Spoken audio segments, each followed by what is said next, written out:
കാണികൾ നമ്മൾ എന്തറിയുന്നു, കണ്ണീർ മിഴികളെ മറയ്ക്കുന്നു. അലകടൽ നടുവിലും അഖില മനസ്സിലും അണുവിലും പള്ളിയുറങ്ങുന്നു. ഈശ്വരൻ മനുഷ്യനായി അവതരിച്ചു, ഈ മണ്ണിൻ ദുഃഖങ്ങൾ സ്വയം ഭരിച്ചു. ഇരവും പകലും കരയും കടലും ഇടചേർന്ന ജീവിത കളിയരങ്ങിൽ ഈശ്വരൻ മനുഷ്യനായി അവതരിച്ചു, ഈ മണ്ണിൻ ദുഃഖങ്ങൾ സ്വയം ഭരിച്ചു. ഓം ഗുരുബ്രഹ്മ ഗുരുവിഷ്ണു ഗുരുദേവോ മഹേശ്വര ഗുരു സാക്ഷാത് പരബ്രഹ്മ തസ്മൈ ശ്രീ ഗുരവേ നമഃ. ഓം ചിന്താലേശായ പരമഗുരുവേ നമഃ. നമസ്കാരം. ചിന്താലയ ഗുരു വിഷ്വൽ മീഡിയയുടെ പുതിയ ഒരു എപ്പിസോഡിലേക്ക് എല്ലാ മാന്യപ്രേക്ഷകർക്കും സുസ്വാഗതം. ഭഗവാൻ ചിന്താലേശൻ്റെ മഹാത്ഭുതങ്ങൾ, അത്ഭുതമെന്ന് പറഞ്ഞാൽ പോരാ, മഹാത്ഭുതങ്ങൾ ഈ ഭക്തരായ ആൾക്കാരിൽ നിന്ന് ശ്രവിക്കുക എന്ന് പറയുന്നത് തന്നെ മഹാഭാഗ്യം തന്നെയാണ്. അതിലുപരി ഭഗവാന്റെ പരമഭക്തരായിട്ടുള്ള ആൾക്കാരെ ചാനലിലൂടെ പരിചയപ്പെടുത്തുകയും കൂടിയാണ് ഈ ചാനലിൻ്റെ ഉദ്ദേശലക്ഷ്യം. ഇന്ന് നമുക്ക് അതിഥിയായി വന്നിരിക്കുന്ന ആൾ ചിലപ്പോൾ നമുക്ക് ഇതുവരെ അങ്ങനെ ചാനലിൽ ആരും വന്നിട്ടുണ്ടാവില്ല. കാരണം അത്ര ഭക്തയാണ്, ഭഗവാന്റെ അനുഗ്രഹത്താൽ എല്ലാം ആയിത്തീർന്ന ഒരു വ്യക്തിത്വമാണ്. ശ്രീദേവി ആണ് ഇന്ന് നമുക്ക് അതിഥിയായി വന്നിരിക്കുന്നത്. ശ്രീദേവിയെ കുറിച്ച് ഞാൻ പറയുകയാണെങ്കിൽ, ഞാൻ വളരെ കൊച്ചു നാൾ തൊട്ട് ഭഗവാന്റെ അടുത്ത് നിൽക്കുന്ന സമയത്ത് മടത്തിക്കുണം എന്നൊരു സ്ഥലത്താണ് ശ്രീദേവിയുടെ വീട്. അപ്പോൾ അവിടുന്ന് കൃഷ്ണൻകുട്ടി അണ്ണൻ, ഇപ്പോൾ കൃഷ്ണൻകുട്ടി അണ്ണനെ ആശ്രമ ബന്ധുക്കൾക്ക് എല്ലാവർക്കും അറിയാം, മടത്തിക്കുണം എന്നാണ് സ്വാമി വിളിക്കുന്നത് തന്നെ. അണ്ണൻ എനിക്ക് തോന്നുന്നു 2 വയസ്സൊക്കെ ഉള്ളപ്പോഴേ ശ്രീദേവി 1 വയസ്സ് പ്രായമുള്ളപ്പോൾ പോളിയോയ്ക്ക് ഇഞ്ചക്ഷൻ എടുക്കുകയും അതിൻ്റെ തകരാറ് കൊണ്ടോ എങ്ങനെ എന്നറിയില്ല, പെട്ടെന്ന് തളർന്നു പോയി. നട്ടലിന് തളർച്ച ബാധിക്കുകയും പിന്നെ എടുത്തുകൊണ്ടാണ് ഭഗവാന്റെ അടുത്ത് വരുന്നത്. എന്നാൽ എപ്പോഴും വന്നാലും എനിക്ക് തോന്നുന്നത് വരുന്ന സമയത്തെല്ലാം ശ്രീദേവിയും കൂടെ കാണുമെന്ന് തോന്നുന്നു, എടുത്ത് കൊണ്ടുവരും. അങ്ങനെ കൊച്ചിലെ തൊട്ട് ഞാൻ കാണുന്ന ആളാണ്. ബാക്കി അനുഭവ കാര്യങ്ങൾ ഭഗവാനെക്കുറിച്ചുമൊക്കെ ശ്രീദേവി തന്നെ പറയും. അപ്പോൾ ഞാൻ ശ്രീദേവിയെ ഈ ചാനലിലേക്ക് സ്വാഗതം ചെയ്യുന്നു. നമസ്കാരം. അപ്പോൾ ശ്രീദേവിക്ക് പറയാൻ ഒരുപാട് അനുഭവങ്ങളുണ്ടാവും, എന്നാലും അറിയാവുന്നുള്ളത് ലഘുവായിട്ട് പറയുക. സാറ് പറഞ്ഞതുപോലെ വളരെ കുഞ്ഞിലേ തന്നെ ആശ്രമത്തിൽ പോയി തുടങ്ങി. 40 വർഷത്തിലധികം അവിടെ ആയിട്ട് സഹകരിച്ച് കഴിയുകയാണ്. അപ്പോൾ കുഞ്ഞുനാളിലെ അമ്മയും അച്ഛനും ചേച്ചിയും എടുത്തുകൊണ്ടാണ് എന്നെ ആശ്രമത്തിൽ കൊണ്ടുപോയിരുന്നത്. കള്ളിക്കാട് ജംഗ്ഷനിൽ വന്ന് ഇറങ്ങിയിട്ട് മിക്കവാറും അച്ഛന് കടയുണ്ടായിരുന്നുകൊണ്ട് കൂടുതൽ സമയം അച്ഛൻ കടയിലാണ്, അമ്മയും ചേച്ചിയും കൂടെയാണ് കൊണ്ടുപോകുന്നത്. അപ്പോൾ ഇവർ രണ്ടുപേരും മാറി മാറി എടുക്കും. ഇച്ചിരി മുതിർന്ന് കഴിഞ്ഞിട്ടും എന്നെ എടുത്തുകൊണ്ട് വരുമായിരുന്നു. അപ്പോൾ ഒരാൾ എടുത്തുകൊണ്ട് വന്ന് തളരുമ്പോൾ അടുത്തയാൾക്ക് കൈമാറും. ഇങ്ങനെ ഭഗവാന്റെ സന്നിധിയിലെത്തി. നമുക്ക് ഏകദേശം 1 കിലോമീറ്ററോളം ദൂരമുണ്ട്. അതെ, ഈ ദൂരം അത്രയും അവർ രണ്ടുപേരും മാറി മാറി എടുക്കും. അച്ഛൻ വരുമ്പോൾ അച്ഛൻ എടുക്കും. ഇങ്ങനെയായിരുന്നു. നമ്മുടെ പൂർവാശ്രമത്തിൽ അവിടെ അതിനകത്ത് കയറിയിരിക്കാനും പിന്നെ ഭഗവാൻ ഭക്ഷണം തന്ന് അത് കഴിക്കാനും ഒക്കെയുള്ള അനുഗ്രഹമൊക്കെ ഉണ്ടായിട്ടുണ്ട്. അങ്ങനെ ഇങ്ങനെ പോയിക്കൊണ്ടിരിക്കുന്ന സമയത്ത് ഒരു ദിവസം വൈകുന്നേരം അമ്മ എന്നെ ഇങ്ങനെ എടുത്ത് അവിടെ വെളിയിൽ നിൽക്കുകയാണ്. അഴികൾക്കപ്പുറത്ത് ഭഗവാൻ ഇങ്ങനെ പണി ചെയ്തോ. നമുക്ക് ആ സമയത്തൊക്കെ ഇതൊക്കെയാണ് കൗതുകം. ഭഗവാൻ പണി ചെയ്യുന്നു, ഭഗവാൻ ആഹാരം തരുന്നു, ഒരു പിടി ശാമ്പ്രാണിത്തിരി ഒരുമിച്ച് കത്തിച്ച് അവിടെ ഇങ്ങനെ വെച്ച് അതിൻ്റെ പുക സുഗന്ധം, ഇതൊക്കെയാണ് നമ്മുടെ മനസ്സിൽ അപ്പോഴിത് ശ്രദ്ധ. അപ്പോൾ അങ്ങനെ ഇരുന്ന ഒരു ദിവസം ഭഗവാൻ പറഞ്ഞു, ഇനി ഇങ്ങനെ ബുദ്ധിമുട്ടണ്ട പിള്ളേ, അവിടെ ഇരുന്ന് വിചാരിച്ചാൽ മതി എന്ന് പറഞ്ഞു. അതിനുശേഷം ഭഗവാനെ അങ്ങനെ വീട്ടിൽ വെച്ച് ധ്യാനിച്ച് ഭഗവാന്റെ രൂപം മനസ്സിൽ നിറച്ച് ഭഗവാനെ കണ്ട് ആ ഒരു രീതിയായിരുന്നു എനിക്ക്. അതിനുശേഷം ആശ്രമത്തിൽ പോകണം എന്നൊരു നിർബന്ധ ബുദ്ധി എനിക്കില്ലാതെയായി അതോടുകൂടി. പിന്നെ അമ്മയും ചേച്ചിയും അച്ഛനും ഒക്കെ പോവും, അവർ തിരിച്ചു വരാൻ കാത്തിരിക്കും, അവർ കൊണ്ടുവരുന്ന പ്രസാദത്തിന് വേണ്ടി കാത്തിരിക്കും. അങ്ങനെയായിരുന്നു കുട്ടിക്കാലം. പിന്നെ ഇതിനിടയ്ക്ക് ചികിത്സയൊക്കെ നടന്നുകൊണ്ടിരിക്കുകയാണ്. ഒരുപാട് ഡോക്ടർമാരുടെ അടുത്തൊക്കെ കൊണ്ടുപോയി, അതും ഇതിൻ്റെ കൂടെ നടക്കുകയാണ്. അങ്ങനെ ഇരുന്നപ്പോൾ 5ാം ക്ലാസ് വരെ വീട്ടിലിരുന്നാണ് ഞാൻ പഠിച്ചത്. അപ്പോൾ പ്രധാനമായിട്ടും അമ്മയാണ് പഠിപ്പിച്ചത്. അമ്മയും പിന്നെ ഞങ്ങളുടെ വീടിനടുത്ത് എന്നെപ്പോലെ കാലിന് ചെറിയ രീതിയിൽ ബുദ്ധിമുട്ടുള്ള ഒരു ടീച്ചർ കൂടെ സഹായത്തിനുണ്ടായിരുന്നു. അപ്പോൾ അമ്മയും ഈ ടീച്ചറും കൂടെയാണ് എന്നെ പഠിപ്പിച്ചത്.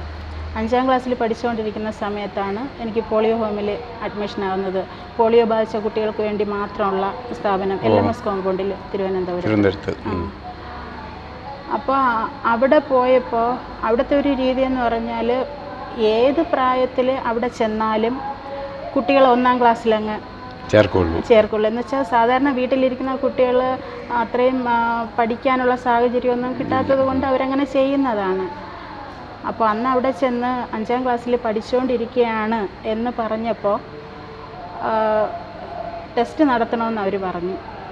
അപ്പോൾ ഏകദേശം ഒരു അധ്യയന വർഷത്തിൽ ഒരു നവംബർ മാസത്തിലാണ് ഞാൻ പോകുന്നത്. അപ്പോൾ അതുവരെയുള്ള സിലബസ് കണക്കാക്കി അവരെനിക്ക് ടെസ്റ്റ് നടത്തി, പ്രധാനപ്പെട്ട വിഷയങ്ങളിൽ മാത്രം ടെസ്റ്റ് നടത്തിയിട്ട് അവർക്ക് കുഴപ്പമില്ലാന്ന് തോന്നിയോണ്ട് എനിക്ക് 5ാം ക്ലാസ്സിൽ തന്നെ അഡ്മിഷൻ തന്നു. അവിടെ എന്ന് പറഞ്ഞാൽ എനിക്ക് എന്ത് പറയാൻ, നമ്മുടെ കർത്താ സാറിൻ്റെ ക്ലാസ്സിൽ പറഞ്ഞല്ലോ അൺക്രൗണ്ട് മൊണാർക്ക്, അങ്ങനെ വീട്ടിൽ ഇരുന്ന ഞാൻ അവിടെ ചെന്ന് എനിക്ക് തികച്ചും വ്യത്യസ്തമായ ഒരു ലോകമായിരുന്നു. അവിടെ എല്ലാം നമ്മുടെ കാര്യങ്ങളെല്ലാം നമ്മൾ തന്നെ ചെയ്യണം, സ്വയം പര്യാപ്തരാക്കി വിടുക എന്നുള്ളതാണ് അവരുടെ ലക്ഷ്യം. എനിക്കാണെങ്കിൽ ഒട്ടും ഒന്നും ശീലമില്ല. വീട്ടിലെല്ലാവരും ഇങ്ങനെ ഭയങ്കര കെയറിങ്ങോടുകൂടി കൊണ്ടുപോവുകയാണ്.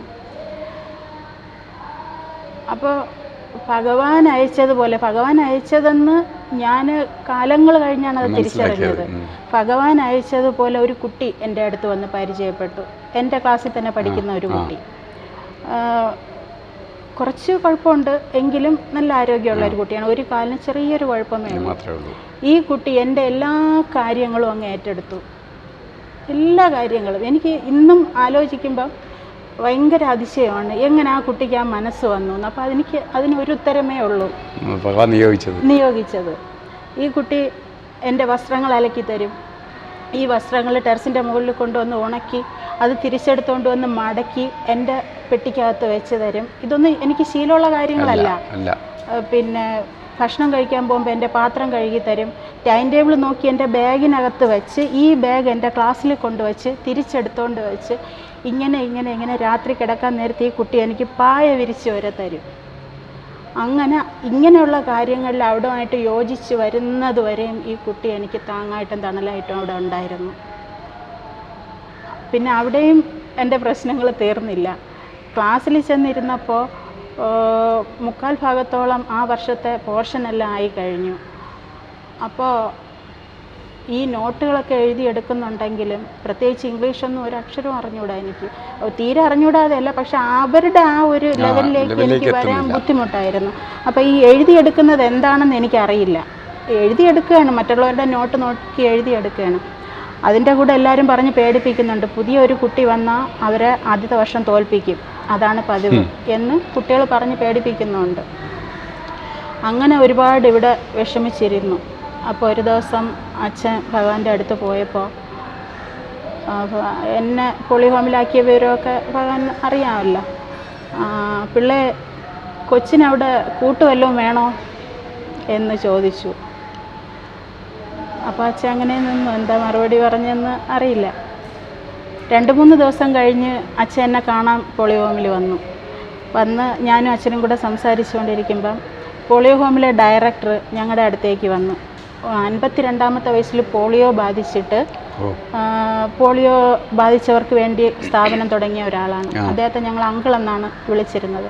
അപ്പോൾ ഈ ഡയറക്ടർ അങ്കിൾ ഞങ്ങളുടെ അടുത്തേക്ക് വീൽ ചെയറിൽ ഇങ്ങനെ വന്നിട്ട് അച്ഛനോട് ചോദിച്ചു, ശ്രീദേവി ഇത്രയും നന്നായിട്ട് പഠിപ്പിച്ചത് ആരാണ് എന്ന് ചോദിച്ചു. അപ്പോൾ അച്ഛൻ പറഞ്ഞു അവളുടെ അമ്മയും പിന്നെ ഒരു ടീച്ചറും കൂടെ സഹായത്തിനുണ്ടായിരുന്നു. ഇതുപോലെ കാലിന് ചെറിയ ഒരു പ്രശ്നമുള്ള ഒരു ടീച്ചറാണ്, അവർ രണ്ടുപേരും കൂടെയാണ് പഠിപ്പിച്ചത്. അപ്പോൾ ഡയറക്ടർ അങ്കിൾ ഉടനെ പറഞ്ഞു, ആ ടീച്ചറിനോട് എന്നെ വന്നൊന്ന് കാണാൻ പറയൂ, അവർക്ക് ഇവിടെ ഒരു ജോലി കൊടുക്കാം എന്ന് പറഞ്ഞു. അങ്ങനെ നവംബറിൽ ഞാൻ അവിടെ പോകുന്നു. ഡിസംബർ മാസത്തിൽ ഈ ടീച്ചർ അവിടെ വന്നു. പിന്നെ ബാക്കിയുള്ള ഒഴിവ് സമയങ്ങളിൽ ഞാൻ ഈ ബുക്കുകളെല്ലാം വാരിക്കൊണ്ട് ടീച്ചറിൻ്റെ അടുത്ത് ചെന്നിരുന്നു സകലതും ഇങ്ങനെ പഠിച്ചെടുക്കുമായിരുന്നു. ഇതാണ് വ്യക്തമായിട്ട് എൻ്റെ ജീവിതത്തിൽ കിട്ടിയ ആദ്യത്തെ താങ്ങ്. പിന്നെ അങ്ങോട്ട് അനുഗ്രഹങ്ങളുടെ പ്രവാഹമാണ്. 10ാം ക്ലാസ് വരെ അവിടെ പഠിച്ചു. പിന്നെ 10ാം ക്ലാസ് കഴിഞ്ഞ് വീട്ടിൽ വന്നതിന് ശേഷം ഒരു 5 വർഷത്തോളം പഠനം മുടങ്ങിയിട്ട് അപ്പോഴും കൂടുതലും ചികിത്സയിലാണ് ശ്രദ്ധിച്ചത്. അച്ഛൻ എങ്ങനെയെങ്കിലും ഭയങ്കരമായിട്ടുള്ളൊരാഗ്രഹം ഉണ്ടായിരുന്നു, സ്വന്തം കാര്യം നോക്കാനെങ്കിലും ഒരല്പം പ്രാപ്തി ഉണ്ടാക്കിയെടുക്കുക എന്നുള്ള ഭയങ്കരമായ ആഗ്രഹത്തിൽ ഏത് ചികിത്സയും ചെയ്യാൻ അച്ഛൻ തയ്യാറായിരുന്നു. ഭഗവാൻ ഒരുപാട് മരുന്നുകൾ തന്നിട്ടുണ്ട്, തൈലം അങ്ങനെയുള്ളത്. പിന്നെ ആ സമയത്തൊക്കെ അത് ഒരു നിധിയായി കണ്ടു. അതിലൊരു തുള്ളി പോലും പാഴാക്കാതെ അച്ഛൻ കൊണ്ടുവന്ന് ഈ രീതിയിൽ കാലിൽ തടവി പിടിപ്പിക്കണമെന്ന് അച്ഛന് ചെയ്ത് കാണിച്ചു കൊടുക്കും ഭഗവാൻ. അത് അച്ഛൻ എനിക്ക് വന്ന് ചെയ്തു തരും. അങ്ങനെ അതിൻ്റെയൊക്കെ ഒരു ഫലമായിട്ടാണ് സാർ എനിക്കിപ്പോൾ ഉള്ള ഈ ആരോഗ്യം നഷ്ടമാവാതെ നിലനിൽക്കുന്നത്. പിന്നെ ചികിത്സയിലൊക്കെ ഒരുപാട് പേര് സഹായിച്ചിട്ടുണ്ട്. വീട്ടുകാർ മൊത്തം, അച്ഛൻ്റെ സഹോദരങ്ങൾ, അമ്മയുടെ സഹോദരങ്ങൾ, നാട്ടുകാർ, ബന്ധുക്കൾ, പിന്നെ എൻ്റെ കാര്യത്തിലെല്ലാ പേരും ശരിക്കും ശ്രദ്ധയും പ്രോത്സാഹനവും ഒക്കെ എല്ലാ ഭാഗത്തുനിന്നും എനിക്ക് കിട്ടിയിട്ടുണ്ട്. എനിക്ക് മാത്രമല്ല, ഞങ്ങളെ കുടുംബത്തിൽ ചേച്ചിക്കായാലും ഞങ്ങളെ കുടുംബത്തിന് മൊത്തം. അപ്പോൾ ഇതെല്ലാം ഭഗവാനാണ് തരുന്നത് എന്നുള്ള ഒരു ഉത്തമ വിശ്വാസം നമുക്കുണ്ടായിരുന്നു. കാരണം എല്ലായിടത്തും എല്ലാവർക്കും കിട്ടുന്നതല്ല ഇതൊന്നും. കേൾക്കുമ്പോൾ ഇത് സ്വാഭാവികമായ കാര്യമെന്ന് തോന്നുന്നുണ്ടായിരിക്കാം, പക്ഷേ എല്ലാവർക്കും ഇതൊന്നും കിട്ടുന്നില്ല. അവിടെയാണ് ഭഗവാന്റെ അനുഗ്രഹം നമ്മൾ തിരിച്ചറിയുന്നത്. അപ്പോൾ ഒരു കുടുംബം എന്നുള്ള ചട്ടക്കൂടിന് വെളിയിൽ നിന്നുകൊണ്ട് തന്നെ നമ്മളെ സ്വന്തമായിട്ട് കരുതി ഒരു മകളായി കണ്ട് ദുഃഖത്തിലും സന്തോഷത്തിലും എല്ലാം കൂടെ നിന്ന് താങ്ങി നടത്താനായിട്ട് ആൾക്കാരെ തന്നിട്ടുണ്ട്. ഇങ്ങനെ ഒരുപാട് അനുഗ്രഹങ്ങളാണ് കിട്ടിയിട്ടുള്ളത്. അപ്പോൾ അപ്പോഴും പഠിക്കാൻ എനിക്ക് ഒരുപാട് ഇഷ്ടമായിരുന്നു. മുടങ്ങിപ്പോയതിൽ വിഷമമുണ്ടായിരുന്നു. ഒരു 5 വർഷത്തിന് ശേഷമാണ് തുടർന്ന് പഠിക്കുന്നത്. അത് ഒരുപാട് ആശങ്കകളോടെയാണ് തുടർ പഠനത്തിന് ചേർന്നത്. കാരണം ഓരോ വിഷയത്തിന് ഓരോ അധ്യാപകരെ വേണമെന്നൊക്കെയാണ് പറഞ്ഞു കേട്ടിട്ടുള്ളത്. അപ്പോൾ ആരെങ്കിലും സഹായത്തിന് കിട്ടുമോ എന്നുള്ള ഒരുപാട് വിഷമം ഉണ്ടായിരുന്നു. ഡിഗ്രി 2 വർഷം ഞങ്ങളുടെ വീടിനടുത്തുള്ള 2 ഗുരുക്കന്മാരെ കിട്ടി. അവർ വീട്ടിൽ വന്ന് പഠിപ്പിക്കുമായിരുന്നു. അതങ്ങനെ മുന്നോട്ട് പോകുമ്പം ഡിഗ്രി 2ാമത്തെ വർഷമാണ് നമ്മുടെ ചിന്താലയിലെ ഡയറക്ടർ സുരേഷ് സാറിനെ പരിചയപ്പെടുന്നത്. അദ്ദേഹം എൻ്റെ ഒരു ഗുരുസ്ഥാനത്ത് വരണമെന്ന് ഒരുപാട് ആഗ്രഹിച്ചാണ് അദ്ദേഹം വന്നത്.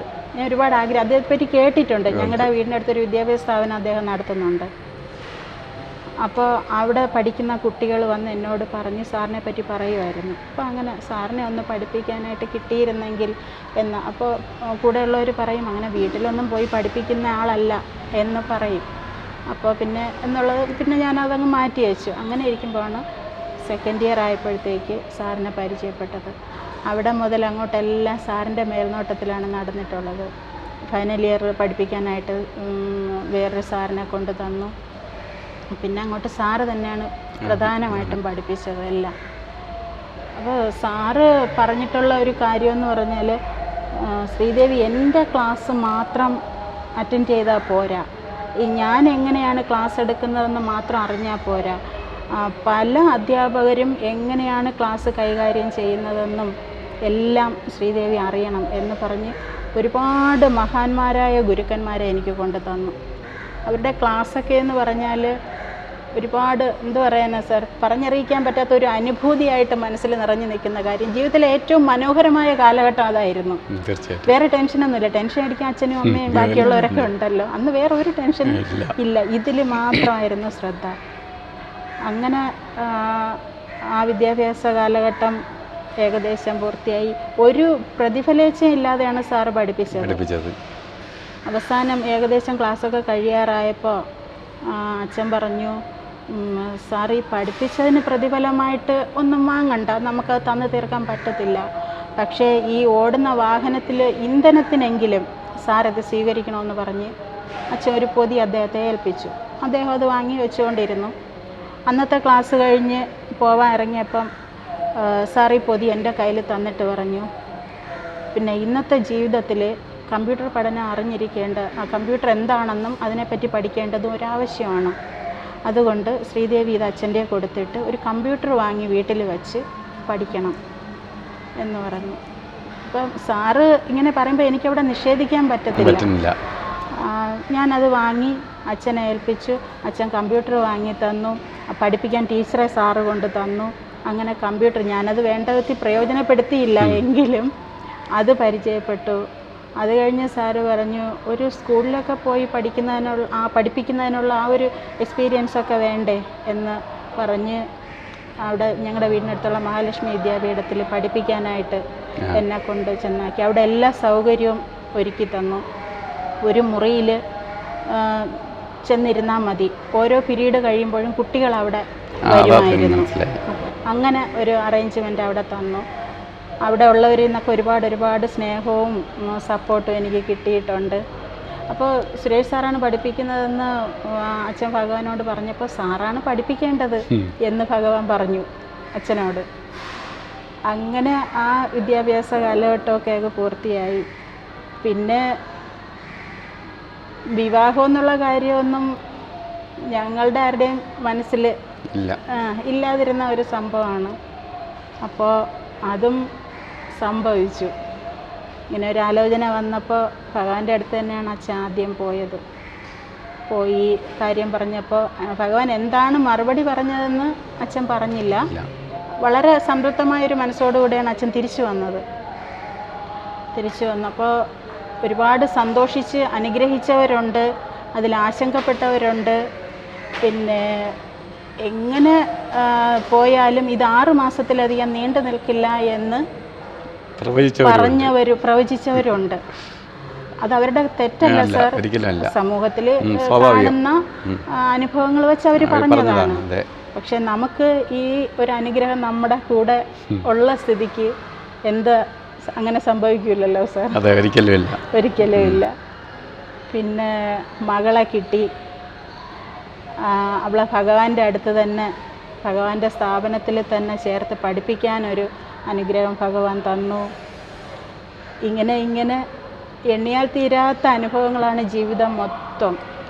പഠിക്കാൻ ഇഷ്ടമായിരുന്നു എങ്കിലും ജോലി എന്നൊരു കാര്യം എൻ്റെ സ്വപ്നത്തിലില്ലായിരുന്നു. കാരണം ജോലി എന്ന് പറഞ്ഞാൽ ഒരിക്കലും ജോലിക്ക് പോകാൻ എന്നെ കൊണ്ട് കഴിയില്ല. അതുകൊണ്ട് അതില്ല. പഠിക്കാൻ ഇഷ്ടം, പക്ഷെ ജോലിക്ക് വേണ്ടി ആഗ്രഹിച്ചില്ല. അങ്ങനെ ഇരുന്നപ്പോൾ എംപ്ലോയ്മെൻറ്റിൽ നിന്ന് താൽക്കാലിക നിയമനത്തിനായിട്ടൊരു ഇൻ്റർവ്യൂവിന് ലെറ്റർ വന്നു. അപ്പം ഞാൻ പെട്ടെന്ന് അച്ഛനോട് പറഞ്ഞു, അച്ഛൻ ഞാൻ പോകുന്നില്ല, വേണ്ട. അത് പറ്റില്ല, വിളിച്ചതല്ലേ, പോയേ പറ്റത്തുള്ളൂ എന്ന് പറഞ്ഞു. അങ്ങനെ അച്ഛൻ നിർബന്ധിച്ച് ഞാൻ ഇൻ്റർവ്യൂവിന് പോയി.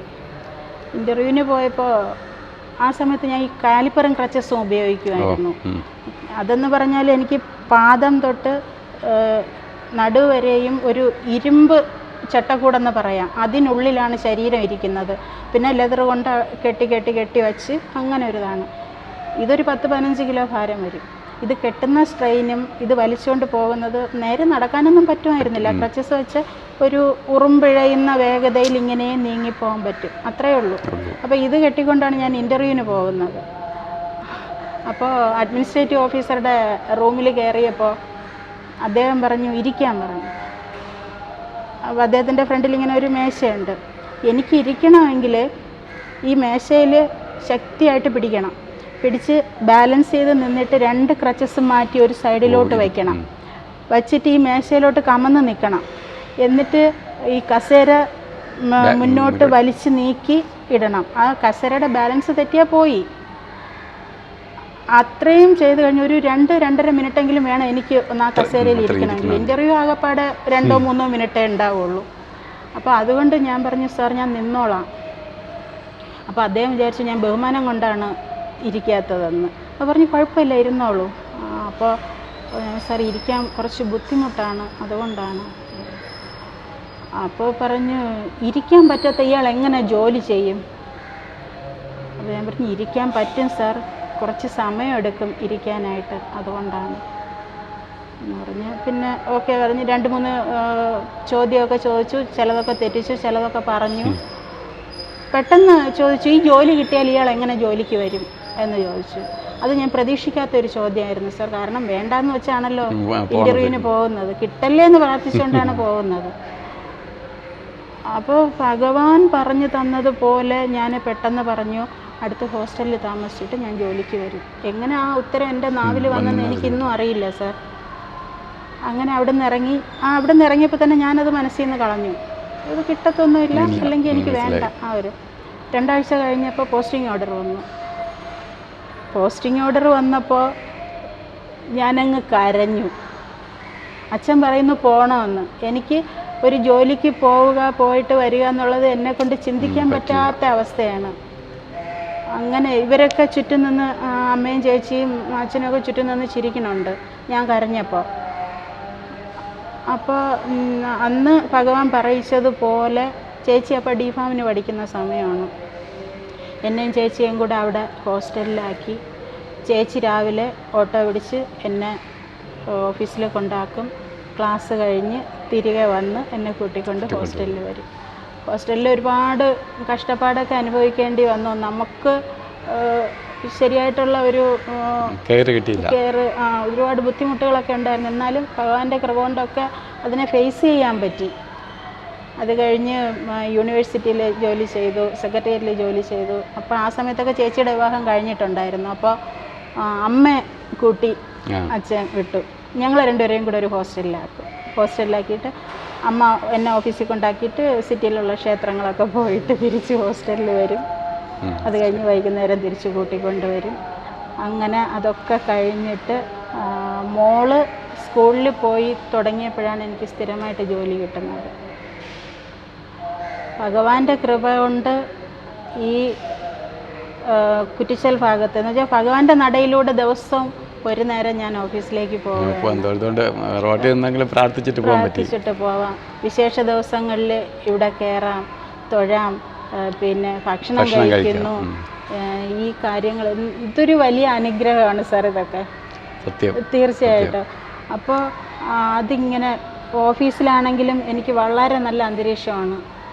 പിന്നെ സഹപ്രവർത്തകർ സഹോദരങ്ങളെ പോലെയാണ്, മേലധികാരികളായാലും. പിന്നെ ഏറ്റവും ഭയപ്പെട്ടിരുന്ന കാര്യം ഒരു ജോലി കിട്ടിയാൽ എങ്ങനെ പോയിട്ട് വരും എന്നുള്ളതാണ്. അപ്പോൾ ഹസ്ബൻഡ് ഡ്യൂട്ടിക്ക് പോകുന്ന സമയത്ത് വളരെ സുരക്ഷിതമായിട്ട് കൊണ്ടുപോകാൻ ബന്ധുക്കളുണ്ടായി. പിന്നെ ഓട്ടോക്കാരാണെങ്കിലും അതിൻ്റേതായ രീതിയിൽ എന്നെ അവിടെ കൊണ്ടുവന്നാക്കിയിട്ട് വെറുതെ കൊണ്ടാക്കിയിട്ട് പോരാൻ അവർക്ക് പറ്റത്തില്ല. അവർ അകത്ത് കയറി വീൽ ചെയർ എടുത്ത് കൊണ്ടുവന്ന് വല്ലവിധവും കാറിൽ നിന്ന് അതിലേക്ക് ഇറങ്ങിയിരുന്ന് എൻ്റെ ബാഗ് എടുത്ത് അങ്ങ് കൊണ്ടുവച്ച് എന്നെ ഓഫീസിനകത്താക്കിയിട്ടാണ് തിരിച്ചു വരുന്നത്. ഇതൊക്കെ നേരത്തെ പറഞ്ഞതുപോലെ സ്വാഭാവികമാണ് എന്ന് എനിക്ക് കരുതാൻ പറ്റത്തില്ല സാർ. കാരണം ഞാൻ പോളിയോ പഠിച്ച സമയത്തുള്ള കുറേ കുട്ടികളുമായിട്ട് എനിക്കിപ്പോഴും പരിചയമുണ്ട്. അവർ പറഞ്ഞ് പലരുടെയും കഥകൾ കേൾക്കുകയാണ്. വീട്ടുകാരാൽ അവഗണിക്കപ്പെടുന്നവരുണ്ട്, പഠിക്കാൻ പറ്റാത്തവരുണ്ട്, പഠിച്ച് ജോലി വാങ്ങിയാൽ അതിനുവേണ്ടി ചൂഷണം ചെയ്യുന്നവരുണ്ട്. പിന്നെ ജോലിക്ക് എല്ലാം ഉണ്ട്, കാറ് വാങ്ങാൻ കഴിവുണ്ട്, അത് ആൾട്രേഷൻ ചെയ്ത് എല്ലാം ആക്കാനുള്ള കഴിവുണ്ട്, പക്ഷെ ഓടിക്കാനുള്ള കഴിവില്ല. അതുകൊണ്ട് ഓട്ടോക്കാരെ ആശ്രയിക്കേണ്ടി വരുന്നു. അപ്പോൾ ഒരു 2 മാസമായതേ ഉള്ളൂ, ഒരു സുഹൃത്ത് വിളിച്ചിട്ട് പറഞ്ഞതാണ്, ശ്രീദേവിക്ക് എന്ത് ഭാഗ്യമാണ്, പിന്നെ ഓട്ടോക്കാരുടെ വായിലിരിക്കുന്നത് കേട്ട് ഞാൻ മടുത്തു എന്നാണ് അയാൾ പറഞ്ഞത്. അപ്പോൾ ഇതെല്ലാം ഇത്രയും അനുഗ്രഹം തന്ന് ഇങ്ങനെ ഈ ജീവിതത്തിന് മുന്നോട്ട് കൊണ്ടുപോവുകയാണ്. ഒരുപാട് അനുഗ്രഹങ്ങളൊക്കെ. ഇപ്പം ഫോറസ്റ്റ് ഡിപ്പാർട്ട്മെന്റിലാണ് ക്ലർക്കായിട്ട് ജോലി ചെയ്യുന്നത്. അതെ. അപ്പോൾ അതാണ് നമുക്ക് പെർമനൻ്റ് ആയിട്ട് കിട്ടിയ ജോലി. അതെ, പെർമനൻ്റ് ആയിട്ട് കിട്ടിയ ജോലി. അപ്പോൾ മോള് തന്നെ 9ാം ക്ലാസ്സിലായി ചിന്താലയ വിദ്യാലയത്തിൽ. നല്ല മിടുക്കിയാണ്. നല്ല പുത്രിക്ക് ജന്മം കൊടുത്തു. അതാ ഭഗവാന്റെ അനുഗ്രഹം. അവളെ മുഖത്ത് നോക്കിയാൽ തന്നെ അത് അറിയാനും പറ്റും. അതുപോലെ ഹസ്ബൻഡ് ട്രാൻസ്പോർട്ടിലാണ്, KSRTC കണ്ടക്ടറാണ്, കാട്ടാക്കട ഡിപ്പോയിൽ. അത് ശരി. അദ്ദേഹം ജോലി ചെയ്യുന്നുണ്ട്. എല്ലാം കൊണ്ടും ഭഗവാൻ സേഫ് ആക്കിയെന്ന് വേണം പറയാൻ. സേഫാക്കി ഇപ്പോഴും. അത് എനിക്ക് തോന്നുന്നത് ഭഗവാന്റെ അനുഗ്രഹങ്ങൾ പൂർണ്ണമായിട്ടും ഇപ്പോഴും തിരിച്ചറിഞ്ഞിട്ടില്ല. നമ്മൾ സ്വാഭാവികമായിട്ട് കരുതി കളയുന്ന പലതും ആ ഒരു സംരക്ഷണയിൽ പോകുന്ന കാര്യങ്ങളാണ്. ഒരു ശ്വാസോച്ഛ്വാസം മുതൽ എല്ലാ കാര്യങ്ങളും എന്നുവെച്ചാൽ ഒരു ഞാണിന്മേൽ കളി പോലെയാണ് സാർ എൻ്റെ ഓരോ ചലനങ്ങളും. പിന്നെ കുളിക്കാനൊക്കെ പോയിരുന്നിട്ട് എണീറ്റ് വരിക, പിന്നെ വാഹനത്തിലേക്ക് കയറുക, ഇറങ്ങുക, കട്ടിലേക്ക് കയറുക, ഇതൊക്കെ ഒരു അല്പ ബാലൻസ് തെറ്റി അവിടെ വീഴും. ആ ഒരു കണ്ടീഷനാണ്. മനസ്സിലായി. അപ്പോൾ ആ ഒരു അവസ്ഥയിൽ ഭഗവാൻ ഇത്രയും സംരക്ഷിച്ച് കൊണ്ടുപോവുകയാണ്. ഒരുപാട് നമുക്ക് നിസ്സാരമല്ല. നമ്മൾ ചിന്തിക്കുമ്പോൾ നമുക്കൊരു കാലിൽ ചെറിയ ഒരു തകരാറ് വന്നാൽ പോലും, ഒരു കാലിന് ചെറിയൊരു തകരാറ് വന്നാൽ പോലും നമ്മൾ ബാലൻസ് കിട്ടില്ല. അങ്ങനെയുള്ള ഒരാൾ ഇത്രയും ഡെയിലി ഓഫീസിൽ പോവുകയും തിരിച്ചു വരികയൊക്കെ ചെയ്യാമെന്ന് പറഞ്ഞാൽ അതൊരു ശരിക്കും ഈശ്വര ചൈതന്യം നമ്മളിവിടെ ഉണ്ട് എന്നുള്ളതിന്, ഭഗവാന്റെ കൃപ കൂടെ ഉണ്ടെന്നുള്ളതിന് സംശയം വേണ്ട. അല്ലെങ്കിൽ നമുക്ക് ഇപ്പം നമ്മൾ അല്ലാതെ പോണവർ തന്നെ തട്ടി വീഴുന്ന ഒരു സമയമാണ്. ആ സമയത്ത് നമ്മൾ അത്രയും പ്രൊട്ടക്റ്റ് ചെയ്ത് ഭഗവാൻ കൊണ്ടുപോവുകയാണ്. അതൊരു മഹാഭാഗ്യം സിദ്ധിച്ച ആളുകളിൽ ഒരാളാണ് ഞാൻ. അതുകൊണ്ടാണ് ആദ്യം തന്നെ പറഞ്ഞ് ഞാൻ ഇൻ്റർവ്യൂ ചെയ്തിട്ടുള്ളതിൽ അപൂർവമായിട്ടുള്ള ഒരാളാണ് ശ്രീദേവി എന്ന്.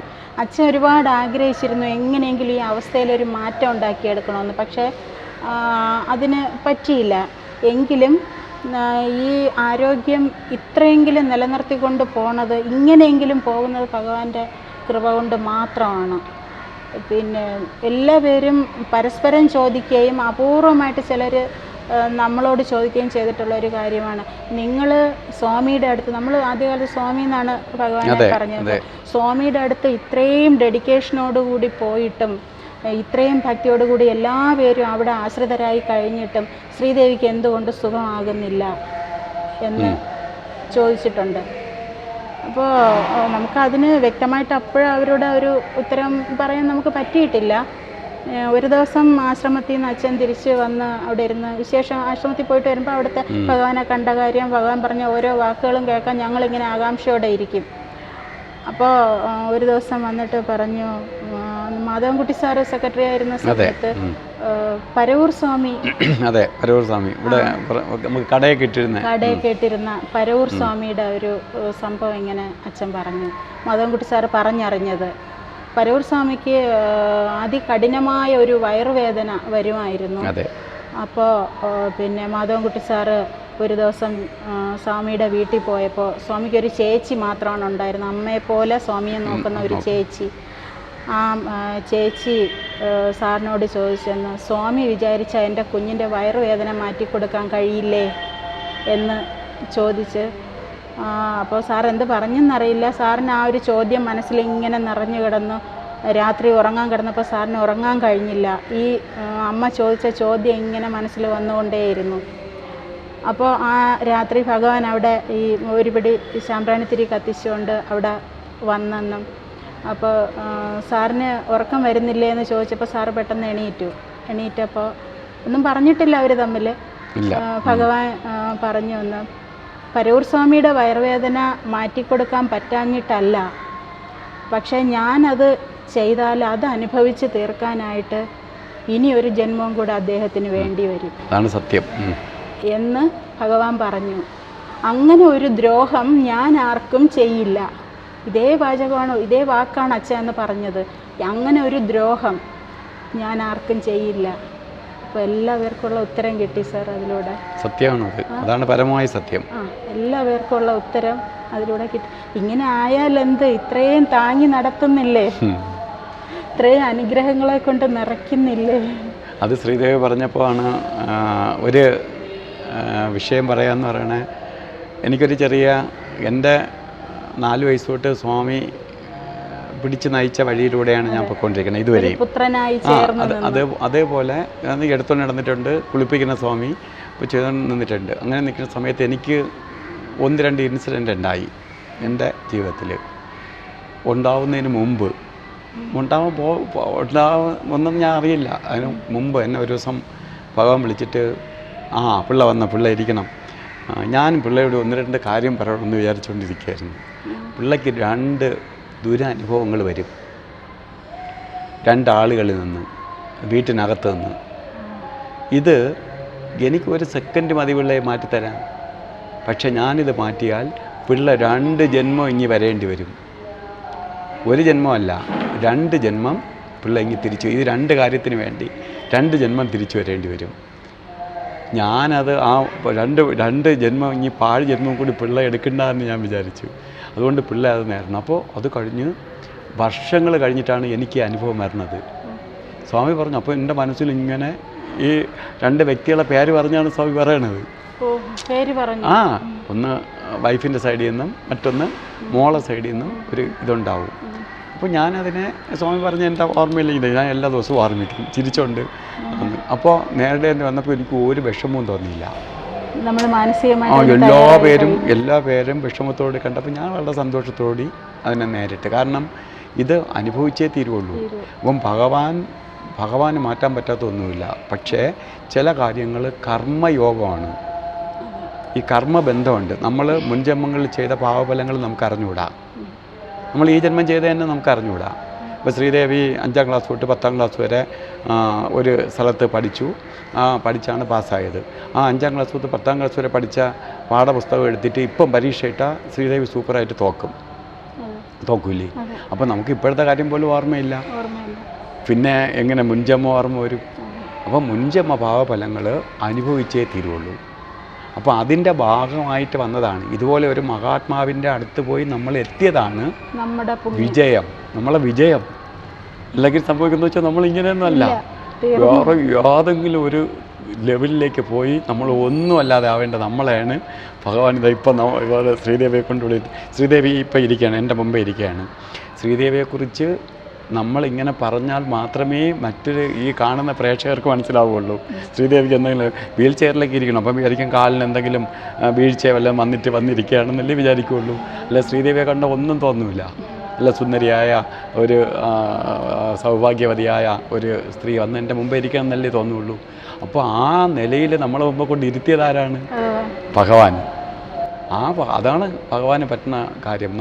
അപ്പോൾ എന്ത് ചെയ്തു? ഭഗവാൻ നമുക്ക് തരേണ്ടതെല്ലാം തന്നു. ഒപ്പം നമ്മളെ കർമ്മഫലം നമ്മളെ കൊണ്ട് അനുഭവിപ്പിച്ച് ഈ ജന്മം തീർക്കുകയും ചെയ്യുകയാണ്. അപ്പോൾ 2 കാര്യങ്ങളാണ് ഭഗവാൻ ഓപ്പറേറ്റ് ചെയ്യുന്നത്.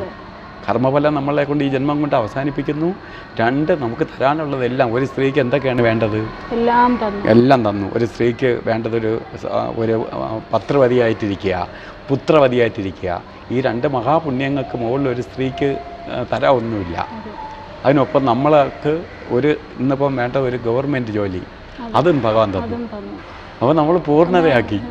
ആഗ്രഹിക്കാതിരുന്നിട്ടും തന്നു. അതാണ് ഞാൻ പറഞ്ഞത്. നമുക്ക് എന്താണ് ആവശ്യം അല്ല, വേണം. കാരണം ഭഗവാൻ അറിയാം. എല്ലാവരും ജോലി കിട്ടുമ്പം സന്തോഷിക്കുകയും തുള്ളിച്ചാടുകയും ചെയ്തപ്പോൾ ശ്രീദേവി എന്ത് ചെയ്ത്? കരയാണ് ചെയ്തത്. ജോലി കിട്ടുമ്പോൾ ഞാൻ എങ്ങനെ ഈ ജോലി ചെയ്യും? എന്തുമാത്രം എൻ്റെ ജീവിതത്തിൽ അനുഗ്രഹമാണെന്ന് ഓരോ നിമിഷവും തിരിച്ചറിഞ്ഞ് തീർച്ചയായിട്ടും അത് ഭഗവാൻ അറിയാം. ഇത് ആവശ്യമാണ്, കൂടിയ തീരുള്ളെന്ന്.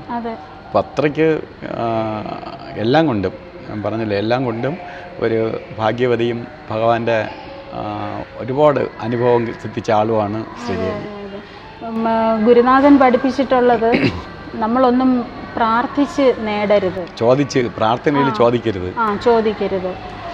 പിന്നെ നമുക്ക് എന്താണ് ആവശ്യമെന്ന് നമ്മളെക്കാൾ നന്നായിട്ട് ഈശ്വരനറിയാം. അത് തന്നോളും. പിന്നെ ഒരു കാര്യം, നമ്മളെ ജീവിതത്തിൽ എന്തൊക്കെ പ്രതിസന്ധികൾ ഉണ്ടായാലും അത് അഭിമുഖീകരിക്കാനുള്ള ശക്തിക്ക് വേണ്ടി മാത്രമേ പ്രാർത്ഥിക്കാവൂ എന്നാണ് പറഞ്ഞിട്ടുള്ളത്. പക്ഷേ പലപ്പോഴും ഞാനത് തെറ്റിച്ചിട്ടുണ്ട്. പലപ്പോഴും ഇടയ്ക്കിടയ്ക്കെങ്കിലും തെറ്റിച്ചിട്ടുണ്ട്.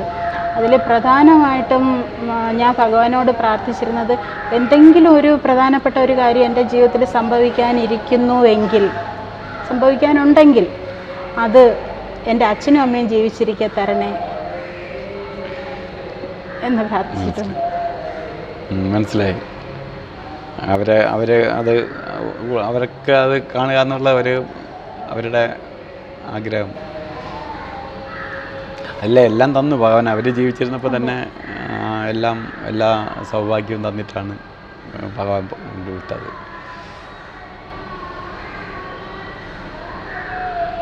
ഒരു ബ്രേക്ക് സർ. കാര്യമില്ല, ഭഗവാന്റെ കാര്യം പറയുമ്പോൾ എല്ലാവരെയും കണ്ണ് നിറയും. കാരണം നമുക്ക്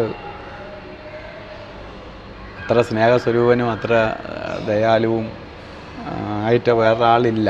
നമുക്ക് ഈ ആളുകൾ കേൾക്കുന്നവർക്ക് ഇതൊക്കെ പറയാം, കേട്ടുകൊണ്ടിരിക്കുന്നവർ ഈസി ആയിട്ട് പറയുമെങ്കിലും ഭഗവാനെ അറിഞ്ഞവർക്ക് ഭഗവാന്റെ വിയോഗം നമുക്കിപ്പം ഭഗവാൻ പോയിട്ടില്ല, പക്ഷേ ഭഗവാന്റെ നമുക്ക് എന്താ പറയും, ഇപ്പം ശരിക്കും യോഗ നിദ്രയിലേക്ക് പ്രവേശിച്ചിട്ടുണ്ടെങ്കിൽ പോലും നമുക്ക് ഭഗവാനെ ഡയറക്റ്റ് ദർശിക്കാൻ പറ്റാത്ത അവസ്ഥ ഉണ്ട്. ഇപ്പം ഭഗവാൻ സർവ്വവ്യാപിയായി, നേരത്തേക്കാൾ കുറച്ചുകൂടി പവർഫുള്ളായി.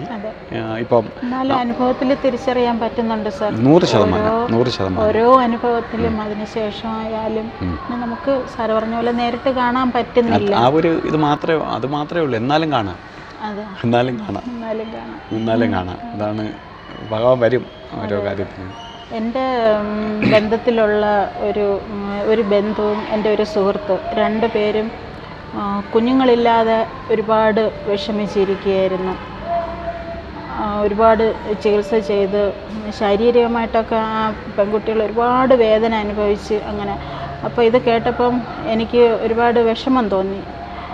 അപ്പോൾ ഞാൻ ഭഗവാനോട് പ്രാർത്ഥിച്ചു, ഭഗവാനെ അവരുടെ കുഞ്ഞുങ്ങളെ ഭഗവാന്റെ തിരുമുമ്പിൽ കൊണ്ടുവന്ന് ഒരു തുലാഭാരം നടത്താൻ അനുഗ്രഹിക്കണേ എന്ന് ഞാൻ പ്രാർത്ഥിച്ചു. ഭഗവാന്റെ പ്രാർത്ഥന കേട്ടു. ബന്ധുവിന് ഞാനിങ്ങനെ പ്രാർത്ഥിച്ച് 1 മാസം കഴിഞ്ഞപ്പോൾ തന്നെ ഒരു പ്രഗ്നൻ്റ് ആണെന്നറിഞ്ഞു. ആ കുഞ്ഞിന് ഏകദേശം 2 വയസ്സോളം ആയപ്പോൾ ഞാൻ ഈ കാര്യം അവരോട് പറഞ്ഞു. ഇങ്ങനെ ഒരു പ്രാർത്ഥന എനിക്കുണ്ടായിരുന്നു, അത് ഭഗവാൻ സാധിച്ചു തന്നു. അപ്പോൾ ഇങ്ങനെ ഒരു കാര്യം ചെയ്യണമെന്ന് പറഞ്ഞ് അവർ തയ്യാറായി. അതിന് തുലാഭാരം നടത്താനായിട്ട് അവർ കൊണ്ടുവന്നു. അപ്പോൾ അവിടെ സംഭവിച്ചൊരു കാര്യമെന്ന് പറഞ്ഞാൽ, ആ കുഞ്ഞിന് തുലാഭാരം നടത്തുന്നതിൻ്റെ അന്ന് എൻ്റെ മോളെയും അവിടെ വെച്ച് തുലാഭാരം നടത്തി. അപ്പോൾ അവർക്ക് വേണ്ടി ഞാൻ പ്രാർത്ഥിച്ചപ്പോൾ ഭഗവാൻ എനിക്കും ഒരു കുഞ്ഞിനെ തന്നു.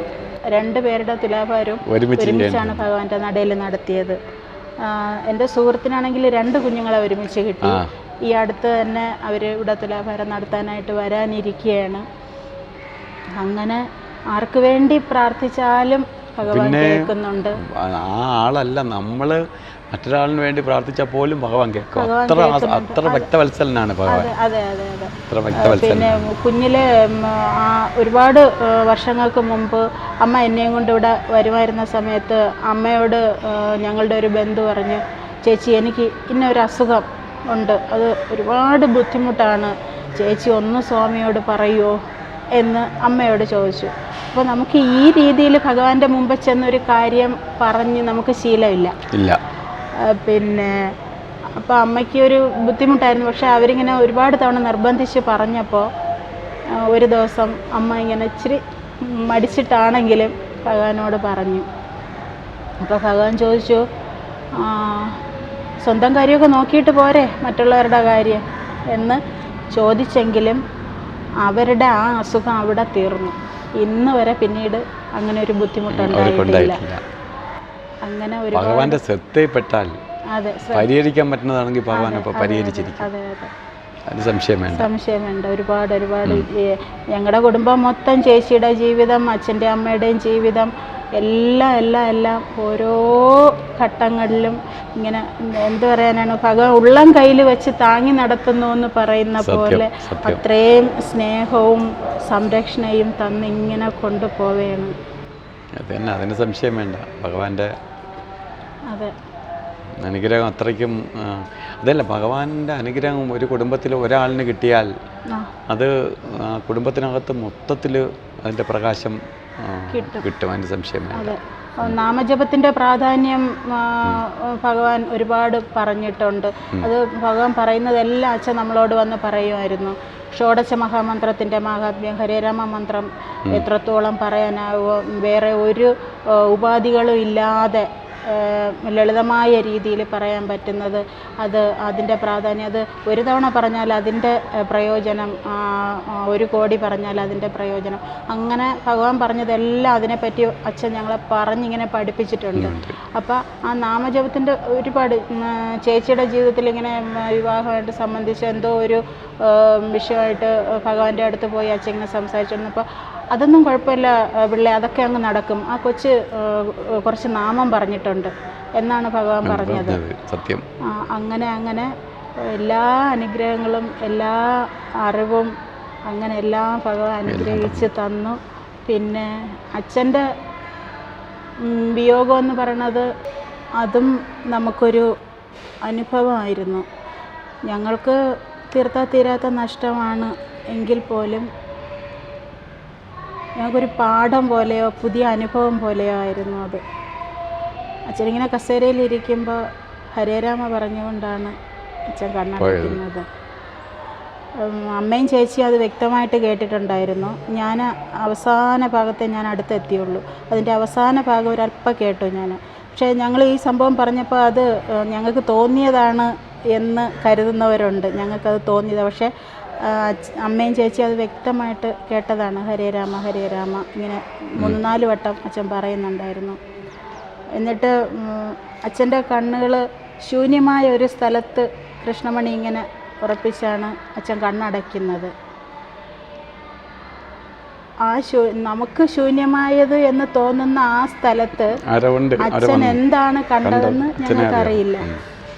അപ്പോൾ ഇത്രമേൽ ഒരു മൃദുലമായ ഒരു സംഭവമാണ്, ഇത്രയും സൗമ്യമായ ഒരു സംഭവമാണ് മരണമെന്നും കൂടെ ഭഗവാൻ ഞങ്ങൾക്ക് കാണിച്ചു തന്നു. അങ്ങനെ ഒരുപാട് ഇങ്ങനെ ഇത്രയും ഭഗവാനെ പറ്റി ഇവിടെ വന്നിരുന്ന് ഇങ്ങനെ സംസാരിക്കാൻ ഒരു പുണ്യം, അനുഗ്രഹം. അങ്ങനെയല്ല, ഇപ്പം ശ്രീദേവിയെ പോലെ ഉള്ള പരമഭക്തരായിട്ടുള്ളവരെ ആളുകൾ അറിയണം, ഭഗവാന്റെ ഭക്തരറിയണം. എനിക്ക് ഏറ്റവും പിന്നെ ഒരു സന്തോഷകരമായ കാര്യം എന്ന് പറയുന്നത്, എനിക്ക് കൃഷ്ണൻകുട്ടിയേട്ടനെ ഈ ചാനലിൽ കൊണ്ടുവരാൻ കഴിഞ്ഞു. ഇന്നും അദ്ദേഹത്തിൻ്റെ കാണാൻ ഒരാളിനെ നമുക്ക് വീണ്ടും കാണാൻ സാധിക്കുകയാണ്. അപ്പോൾ അദ്ദേഹം മരിച്ചിട്ടില്ല. അപ്പം നമ്മളെ ചാനലിലൂടെ അദ്ദേഹം ഇന്നും ജീവിച്ചിരിക്കുകയാണ്. മനസ്സിലായില്ലേ? അത് ചിലപ്പം നാളെ ജയനാരായണജിയും കാണില്ല, ചിലപ്പോൾ ശ്രീദേവിയും ഇല്ലെങ്കിൽ പോലും ഈ ചാനലിൽ നമ്മളെ കാണാൻ പറ്റും. അപ്പോൾ അത് ഭഗവാന്റെ ചാനലിലൂടെ അല്ലെങ്കിൽ ഭഗവാന്റെ ഓർമ്മകളിലൂടെ നമ്മളെയും കൂടി ഓർമ്മിക്കാൻ ഇടവരും. അത് മഹാപുണ്യമാണ്. അപ്പോൾ ആ ഒരു ഭാഗ്യം എനിക്കും കിട്ടിയെന്നാണ് ഞാൻ പറയുന്നത്. അന്ന് ഈ ചാനലിൽ കൊണ്ടുവരാനും അന്ന് സംസാരിപ്പിക്കാനും ഒക്കെ. സാറിൻ്റെ ആ ചാനലിലെ ഒരു അന്തരീക്ഷം, സാറിൻ്റെ പൂജാമുറി, അത് ഞങ്ങൾ ഒരുപാട് ശ്രദ്ധിച്ചിട്ടുള്ള ഒരു കാര്യമാണ്. അപ്പോൾ അതിനെപ്പറ്റി എന്തെങ്കിലും ഒന്ന് പറഞ്ഞു തരാം? അങ്ങനെയല്ല, ഞാൻ ആ വീട് വെച്ച സമയത്ത്, ഞാൻ വീട് വയ്ക്കുന്ന സമയത്ത് ഞാൻ ജ്യോതിഷ സംബന്ധമായി വാസ്തു നോക്കാൻ പോകും. വാസ്തു നോക്കാനായിട്ട് ഞാൻ പല വീടുകളിലും പോകും. അപ്പോൾ നമ്മൾ വീടുകളിൽ ചെല്ലുമ്പോൾ സ്റ്റെയർ കേഴ്സിൻ്റെ അടിയിൽ അതുപോലെ എവിടെയെങ്കിലും വേസ്റ്റായി ശകലം സ്ഥലം കിടക്കുന്നിടത്ത് ഒക്കെ പൂജാമുറി, അവിടെയാണ് ദൈവത്തിന് ഇരുത്തിക്കുന്നത്. അപ്പോൾ ദൈവം വേസ്റ്റായ ഒരു സ്ഥലത്തിരിക്കേണ്ട ആളല്ല. അപ്പോൾ ഞാൻ വീട് വയ്ക്കുന്ന സമയത്ത് ഞാൻ ഒരു വീട് അതിന് മുമ്പ് വച്ചു, വഴുതക്കാട്. അപ്പോൾ അത് വലിയ സൗകര്യമുള്ള വീടൊന്നും അല്ല. അപ്പം എന്നാലും അവിടെ ഞാൻ പൂജാമുറിയൊക്കെ വച്ചു. എന്നാലും ഇവിടെ കുറച്ചുകൂടി നോക്കിയപ്പോൾ സൗകര്യമായിട്ട് എൻ്റെ ഇഷ്ടത്തിന് എനിക്ക് വീട് വയ്ക്കാൻ ഭഗവാൻ അനുവദിച്ചു. അപ്പോൾ ഞാൻ വിചാരിച്ചു ഭഗവാൻ അവിടെ പൂജാമുറിക്ക് പ്രാധാന്യം കൊടുക്കണം. അപ്പോൾ ഞാൻ വിചാരിച്ചു എൻ്റെ ബെഡ്റൂം, അപ്പോൾ ബെഡ്റൂമിനെ അവർ ഡിസൈൻ ചെയ്ത് ബെഡ്റൂം കൊണ്ടുവന്നപ്പോൾ ബെഡ്റൂമിനേക്കാൾ വലുതായിരിക്കണം പൂജാമുറി. മനസ്സിലായില്ല? അപ്പോൾ ദൈവം ആയിരിക്കണം എൻ്റെ വീട്ടിലെ വലിയവൻ, ഞാൻ ചെറിയവനാണ്. അപ്പോൾ എനിക്ക് മുകളിലായിരിക്കണം പൂജാമുറി. അങ്ങനെ പൂജാമുറി പണിഞ്ഞു. അപ്പോൾ എനിക്ക് ഈ ചില ആളുകൾക്ക് ചില ദുർശീലങ്ങളുണ്ട്. ചിലർക്ക് വീടിൻ്റെ മുമ്പ് ഒരുപാട് ചെടി വെച്ച് പിടിപ്പിക്കുന്ന ഇഷ്ടമുണ്ട്. ചെടികളിങ്ങനെ വെച്ച് പിടിപ്പിക്കുക, ചില പച്ചക്കറികൾ വെച്ച് നടത്തുക. എനിക്കിതൊക്കെ താല്പര്യമുണ്ടെങ്കിൽ പോലും എനിക്ക് അതിനേക്കാൾ താല്പര്യം എന്ന് പറഞ്ഞാൽ ഈ തടിപ്പണി ചെയ്ത് വയ്ക്കുക. എപ്പോഴും ഈ നമ്മൾ എൻ്റെ എല്ലാ ഓഫീസിലൊന്നും നോക്കിയാലും എവിടെ നോക്കിയാലും ഈ തടി ഒരുപാട് തടിയിൽ വീട്ടിൽ തന്നെ ഞാൻ പാനൽ എല്ലാം ചെയ്ത് വയ്ക്കും. അപ്പോൾ ഞാൻ വിചാരിച്ചു ഭഗവാന്റെ പൂജാമുറി. അപ്പം പിന്നെയും സ്വാമി ഒരു പ്രാവശ്യം കൊച്ചിലെ കേട്ടിട്ടുണ്ട്, 2 സാധനങ്ങൾക്ക് ജീവനുണ്ട്. മന്ത്രശക്തിയെ ആഗിരണം ചെയ്ത് വയ്ക്കാനുള്ള ശക്തിയുള്ള 2 എണ്ണേ ഉള്ളൂ. ഒന്ന് തടിയും മറ്റൊന്ന് കല്ലും. അപ്പോൾ ഈ കല്ലിൽ, അതുകൊണ്ടാണ് ക്ഷേത്രങ്ങളെല്ലാം കല്ലിൽ പണിഞ്ഞു വച്ചിരിക്കുന്നത്. കല്ലിൽ നമ്മൾ ഒരു മന്ത്രധ്വനി വരുമ്പോൾ കല്ലത് സ്വീകരിച്ച് വയ്ക്കും, അത് പുറത്ത് വിടില്ല. അതുപോലെ തടിക്ക് അതിനുള്ള ശക്തിയുണ്ട്, മറ്റൊന്നിനും അതിനുള്ള ശക്തിയില്ല. അപ്പോൾ ഞാൻ വിചാരിച്ചെന്താണ്, ഇത് ചെയ്യുന്ന സമയത്ത് നമുക്ക് തടിയിൽ പണിഞ്ഞാൽ മതി. അപ്പോൾ എൻ്റെ പൂജാമുറി ചെവിരില്ല, ചുമരില്ല, കംപ്ലീറ്റ് തടിയിലാണ് ഞാൻ പൂജാമുറി പണിഞ്ഞിരിക്കുന്നത്. അപ്പം ഭഗവാൻ പറഞ്ഞത് പ്രാവർത്തികമാക്കുക എന്നുള്ള ലക്ഷ്യത്തോടു കൂടി. പിന്നെ എന്ത് ചെയ്യുന്നത് വെച്ചാൽ, ഞാൻ ഭഗവാൻ സമാധി ആവുന്നതിന് വളരെ മുമ്പെയാണ് ആ പൂജാമുറി പണിയെടുത്ത്. ആ പൂജാമുറി ഇങ്ങനെ ഒരു കാര്യത്തിന് വേണ്ടി ആണ് ഭഗവാൻ എന്നെക്കൊണ്ട് പണിയിച്ചത്, ഇങ്ങനെയൊക്കെ തോന്നിപ്പിച്ച് ചെയ്യിപ്പിച്ചതെന്നൊന്നും എനിക്കറിയില്ല. ഞാൻ ജ്യോത്സ്യനാണ്, പ്രവചനമൊക്കെ നടത്തുന്ന ആളാണ്. ഇതൊന്നും ഞാൻ പ്രവചിച്ച് ചെയ്തതല്ല. എനിക്കങ്ങനെ മനസ്സിൽ ഭഗവാൻ തോന്നിച്ചു, ഞാൻ ചെയ്തു. എന്നിട്ട് ആ ഭഗവാന്റെ പടങ്ങൾ, കിട്ടാവുന്ന പടങ്ങളെല്ലാം ഞാൻ ശേഖരിച്ച് അതിനകത്ത് വച്ച്, അങ്ങനെ വെച്ച പടങ്ങളാണ്. ചിലപ്പോൾ അത്രയും പടങ്ങൾ ആശ്രമങ്ങളിൽ പോലും കാണില്ല. അത്രയും പടങ്ങൾ ഞാൻ ശേഖരിച്ച് വെച്ചു. എന്നിട്ട് ഞാൻ ചൂട് സമയമൊക്കെ വന്നപ്പോൾ AC അനിവാര്യമാണ് സിറ്റിയിലായതുകൊണ്ട്, അങ്ങനെ റൂമിൽ AC വെച്ചു. AC വെച്ചപ്പോൾ ഞാൻ എന്ത് ചെയ്തു, ഭഗവാനും കൂടി ഒരു AC വെച്ചു, ആ മുറിയിലും കൂടി, പൂജാമുറിയിലും കൂടി AC വെച്ചു. അപ്പോൾ ഞാൻ ചോദിച്ചു, ഭഗവാൻ ഇതിനകത്തിരിക്കുകയല്ലേ, എനിക്ക് ചൂട് ഏക്കും, അതുകൊണ്ട് ഞാൻ AC വെച്ച് കിടക്കണം, ഭഗവാൻ ഇന്ന് ചൂടിലത്തെങ്ങനെ ഇരിക്കും, അപ്പോൾ ഞാൻ ഭഗവാനും കൂടി AC വെച്ചു. അപ്പോൾ ഇതെല്ലാം എന്ന് പറയണത്, നമ്മളൊരു വീട്ടിലെ ഒരു പൂജാമുറി വേണമെന്ന് നിർബന്ധമൊന്നുമില്ല. ഒരു വീട്ടിലും പൂജാമുറി വേണ്ട. പക്ഷേ പൂജാമുറി പണിയുകയാണെങ്കിൽ അത് പൂജാമുറി ആയിരിക്കണം. അല്ലെങ്കിൽ ദയവ് ചെയ്ത് ആളുകൾ പൂജാമുറി പണിയരുത്. നമുക്ക് വീട്ടിൻ്റെ ഫ്രണ്ടിൽ ഉമ്മറത്ത് പോയി നാമം പറയാൻ വേണ്ടി, മന്ത്രജപം ജപിക്കാൻ വേണ്ടി പൂജാമുറിയൊന്നും വേണ്ട. എവിടെ ഇരുന്ന് വരച്ചാലും ഭഗവാൻ കേൾക്കും. പക്ഷേ പൂജാമുറി എന്ന് പറയുമ്പോൾ അതിന് നമ്മൾ അത്രയും പവിത്രത കൊടുക്കണം. അത് ആളുകൾ ചവിട്ടിക്കയറി നടക്കുന്ന സ്ഥലത്തും ബാത്റൂമിൻ്റെ സൈഡിലും അതുപോലെ സ്റ്റെയർ കേഴ്സിൻ്റെ അടിയിലും ഇതൊക്കെ കൊണ്ടുവയ്ക്കുന്നത് ദൈവത്തെ അവഹേളിക്കുകയാണ് ചെയ്യണേ. അപ്പോൾ അവിടെ ദൈവാധീനം കാണില്ല. പിന്നെ പ്രാർത്ഥിക്കുന്നതിന് റിസൾട്ട് കിട്ടത്തില്ല. അവിടെ വിപരീത ഫലങ്ങൾ ഉണ്ടാവാൻ ഇടവരും. അത് പേടിച്ചിട്ടാണ് ഞാൻ അങ്ങനെ ഒന്ന് വെച്ചത്. അതിപ്പം നമുക്ക് ഈ ചാനലിലൂടെ എത്രയോ പ്രാവശ്യം ചാനലിലൂടെ ലോകം മുഴുവനും കാണാൻ ഇട വന്നു. പലരും എന്നോട് ചോദിക്കുന്നത് ആശ്രമമാണോ, ആശ്രമത്തിൻ്റെ അതേ ഭാഗത്താണ്, ആശ്രമത്തിൽ പോയപ്പോൾ ഇത് കണ്ടില്ല എന്നൊക്കെ പറഞ്ഞ ആളുകൾ എന്നെ വിളിക്കുന്നവരുണ്ട്. ഈ ഭാഗം ആശ്രമത്തിൽ പോയപ്പോൾ കണ്ടില്ല എന്ന് അവർ കാണിച്ചില്ല എന്നാണ് പറയുന്നത്. അപ്പോൾ അത് ആശ്രമമല്ല, അതെൻ്റെ വീടാണ്. അതുകൊണ്ടാണ് അത് കാണാൻ പറ്റാത്തത്. ഒന്ന് ശ്രീദേവി ചോദിച്ച ഒരു വലിയ കാര്യമാണ്. കാരണം പൂജാമുറി നമ്മൾ പണിയുമ്പോൾ ചെറുതാവട്ടെ, ചെറിയ പൂജാമുറി ആവട്ടെ, പക്ഷെ അതിനൊരു സ്ഥാനം കൊടുത്ത്, പൂജാമുറിക്ക് ഒരു സ്ഥാനമുണ്ട്. എവിടെയെങ്കിലും ദൈവം ഇരിക്കില്ല. നമ്മളെ ശരീരം എന്ന് പറയും പോലെയാണ് വീട്. അപ്പോൾ വീടിൽ ഈശ്വരന് ഇരിക്കേണ്ട സ്ഥാനങ്ങളുണ്ട്. അവിടെ ദൈവത്തിനെ ഇരുത്തിയാലേ ദൈവം ഇരിക്കുകയുള്ളൂ. അല്ലെങ്കിൽ എവിടെയെങ്കിലും കൊണ്ടുവച്ച് ദൈവത്തിനെ ഇരുത്തിയാൽ പറ്റില്ല.